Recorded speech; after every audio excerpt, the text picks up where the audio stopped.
Hello everyone, আজকে তোমাদের সাথে শেয়ার করব বাসায় পড়ে থাকা এরকম এলইডি লাইটটি আমরা কীভাবে একটা সুন্দর শোপিস বানিয়ে নিতে পারি। তো আমার বাসায় অ্যাক্রিলিক কালার রয়েছে, যেটা দিয়ে আমি নিচের পার্টটা এরকম হোয়াইট করে নিয়েছি এবং উপরেটা হচ্ছে রেড কালার করে নিয়েছি। আর এখানে আমরা নয়নতারা ফুল ফুটেছে, সেটা দিয়ে আমি একটু এমনি দুষ্টুমি করতেছিলাম।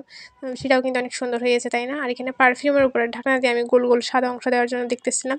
দেন আমি দিয়েও নিয়েছি, নিচের পার্টটা হচ্ছে গাছ করেছি এবং সুন্দর সুন্দর ছোটো ছোটো ফুল দিয়েছি, কমলা, পিঙ্ক কালার এবং রেড কালার। এভাবে দেখো তো দেখতে কিন্তু বাটি লাগতেছে, যার কারণে আমি বুদ্ধি করে একটু B7000 এটা গ্লু দিয়ে আমি এখানে হচ্ছে উপরে একটা ঢাকনা দিচ্ছি। এটা হচ্ছে সিরাপের ঢাকনা, মানে ওষুধের ঢাকনা আর কি, যাতে একটু উঁচু হয়, দেখতে একদম অরিজিনাল মাশরুমের মতো লাগে।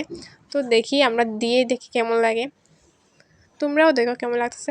এখন কিন্তু অনেকটাই ভালো লাগতেছে, তাই না? একদম অরিজিনাল মাশরুমের মতো খুবই সুন্দর লাগতেছে দেখতে। আমার পেজে এরকম সুন্দর সুন্দর ভিডিও দেখতে আমার পেজটা তোমরা ফলো করে দাও এবং লাইক কমেন্ট শেয়ার করে দাও। থ্যাংক ইউ ফর ওয়াচিং, এবং তোমরা এটা আমাকে অবশ্যই কমেন্টে জানাবে কেমন লাগছে তোমাদের দেখতে, এবং তোমরাও কিন্তু বাসায় এটা ট্রাই করবা।